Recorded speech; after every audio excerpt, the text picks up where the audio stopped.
Hey guys, just kind of wanted to give you all just a candid face-to-face update to all the stuff that I'm seeing going on in the news lately that will point towards the progression of Satan's plan regarding the beast and so on, and how things are going and what I'm seeing happen. Recently, maybe you've seen it or not, we're starting to see a lot of uprisings in Europe. Some of the Belgium, I think I saw Ireland starting to kick out some of its immigrants, I guess they call them, but they're refugees. They're really not. They're basically people taking advantage of the lax laws that Europe has set up intentionally to bring them on board. What it looks like to me is it looks specifically like, well, sort of like they're creating all these issues over here where we're supposed to look to politics for the answer. They're doing the same thing over there, but individually in all these little nations.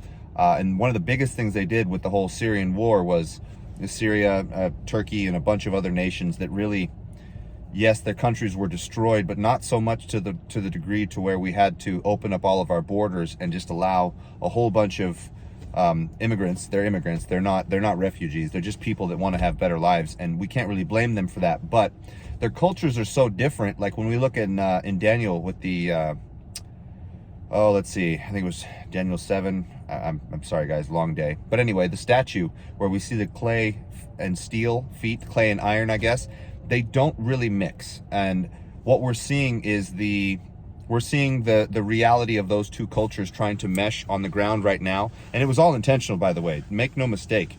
Those nations were given leftist leaders that basically bludgeoned the people into being ashamed of not just opening their borders and allowing whoever to come in, knowing full well that these two types of cultures, clay and iron, do not mix. They are not the same. You know, Islamic culture and neoliberal, because it's not Christian anymore, but neoliberal European culture are very, very, very different. So much so that we're seeing a lot of the violence and the murders and the grape. I don't want to say the word out loud because it'll give YouTube another reason to get rid of it, but we're seeing a lot of that stuff occur because there's just such a clash between the two cultures.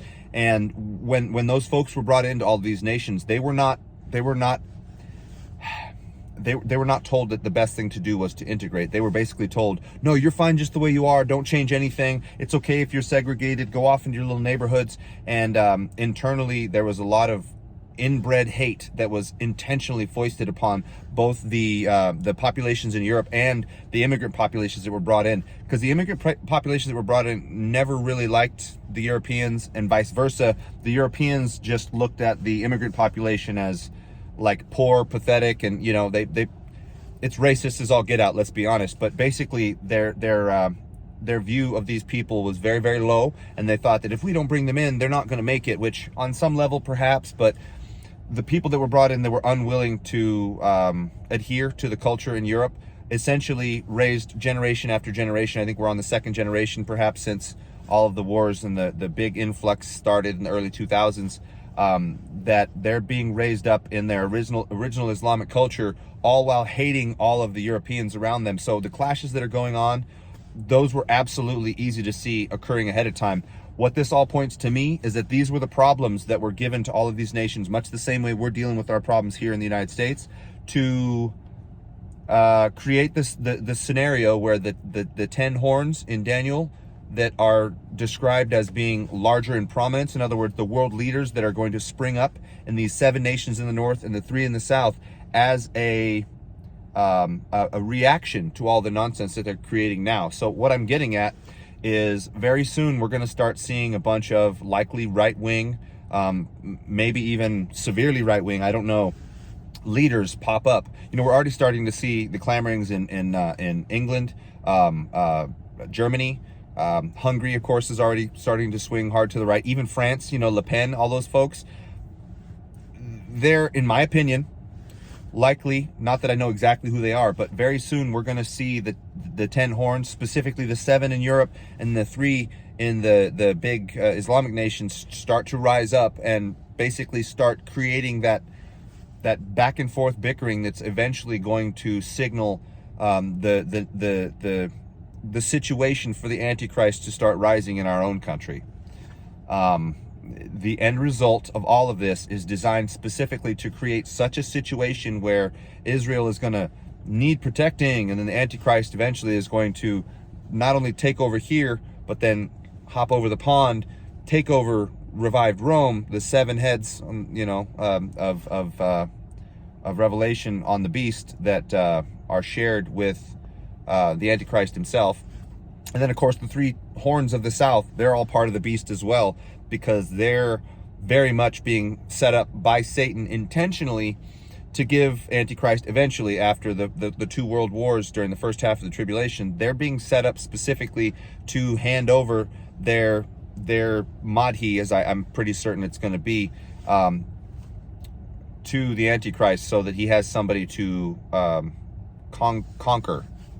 And again, I've said this before in my other videos, but I'm fairly certain that Antichrist, the real Antichrist, the actual biblical Antichrist, is going to call the king of the south, the madhi, the Antichrist, because again, his goal is to do as many things that look in line with the Bible but aren't really in line with the Bible at all, except for the fact that we're told in Daniel and Revelation that he is an utter farce. In Daniel, he's called the stern-faced king. In Revelation, he's on a white horse but with a bow. The bow is never a device used by somebody who is being forthright and honest. It is always a tool of trickery and silence and sneakiness, if you will.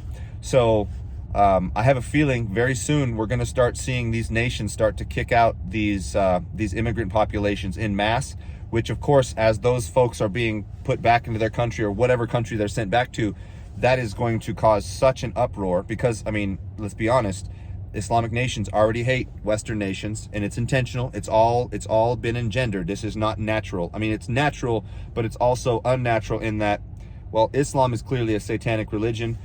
Neoliberalism is also a satanic religion, and both sides were set to clash with one another due to their natural inbred hate for one another. So very soon, again, we're going to see 7 major leaders in Europe rise that are likely right-wing, as the news would call them today. There's a very good chance that there, along with here, we're going to see a lot of, and I put this in quotes, answers to a lot of our problems. So, I mean, look at CPAC yesterday or day before, whenever it was. Trump made a whole bunch of promises that really he made in the first go, but never really actually attempted to do. He just did some of them, all while keeping the swamp around that he is so against, which is nonsense because he hired so many swamp monsters, as all of you know. All of this should point to us running to Jesus Christ, by the way. That is always going to be my suggestion and what it makes me want to do. Hopefully it's doing the same for you, because there is no worldly answer, but the whole goal is to create such problems and then offer worldly answers that it's starting to lead people astray in Satan's direction, so that he can reveal his Antichrist and he can, again, fix so much riding his white horse, all while having that bow and being a sneaky liar, with the absolute intention of complete world domination, and eventually, putting his mark out there and using all of his nonsense prowess given to him by his father to, do miracles to fool the masses and whatnot. And these things are starting to, they're starting to manifest. They're starting to show up. Again, not that I know who the 10 horns are just yet. Perhaps they're already set up in the South, because those regimes tend to stick around a lot longer than the ones in Europe because of democracy. Nonsense. But like Sadiq Khan getting up in front of the people, I think yesterday or day before, and being booed relentlessly by the British population. This is all on purpose. These people, whether they believe they're nonsense or not, they were put there specifically to create these problems for these horns, 7 in the north, 3 in the south, to come and fix, and then eventually hand over all of their power to Antichrist so that he can fully take over. So these are happening in front of our eyes, and it's good to pay attention to them, and it's good to be aware of the fact that, again, every single time you see a political or a patriotic answer proffered to us, and then everybody get behind it and be all happy, that should be our sign that this is very much in line with the peak of the mystery of lawlessness right before the tribulation, and everything just goes crazy and is handed over to Antichrist chunk by chunk by chunk as things go. Also, it hasn't happened yet, but be on the lookout for the temple to be rebuilt. I'm pretty sure that the temple being rebuilt will also be a major thumb in the eye to all the people of the kings of the South, and eventually the king of the South, because that land technically, I believe, is still owned by Jordan. But I could be wrong, but that is an Islamic nation. So it will just be more tinder for the fire to get it really popping off, essentially.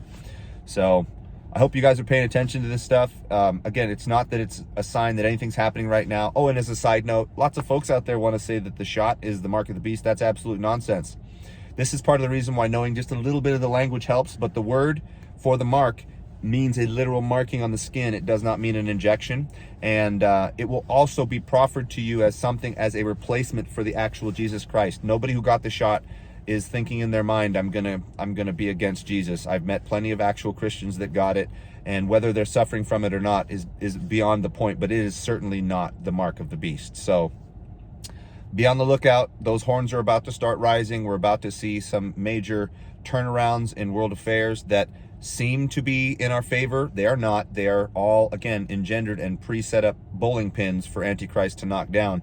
And we're seeing the incipient stages of this. And honestly, I believe Trump is the prince of Babylon that's going to be watching after this place while Antichrist is off crusading, because we all know how much he loves attention. And yeah, so let's stay sober. Let's keep our eyes open. Let's keep looking to the Lord. Let's ignore all of their pleas to be more patriotic and more political, because it will end poorly, unfortunately. And you guys already know many of the folks that you've heard of have gotten so sick of the nonsense. I know it's real bad up in Canada. It's definitely bad here. It's the same kind of idea. I think Canada and Europe are being aimed at first, so as to set up those 7 horns, and then eventually the little horn, Antichrist, will grow to prominence and become greater than all the rest, just the same way that Daniel says. So that's my update for now. As things progress, I'm going to keep doing these just because this is kind of a real-time update. And as far as the false prophet stuff, he seems to have backed off. But also, if you guys look at Twitter, a lot of the honesty is being blocked. You know, I was actually told recently in an email, because I'm Christian, not directly, but because I promote Christian ideas on Twitter, that I'm no longer allowed to advertise. I only did it once just to get the channel out there, but I've since seen no real reason to continue on. So it's quite relevant, but it's just more sign that that guy is nobody's friend. He is very much, if not the guy, he is friends with the guy. And we can all look forward to that, because all he's trying to do is just make friends with the right by pretending to love free speech, all while still being pro-censorship and anti-Christian. So be sober, be aware. I love you guys. Let me know what you think in the comments. Like, share, comment, subscribe, all those things. Notification bell, because again, they don't like us. And we'll talk to you soon.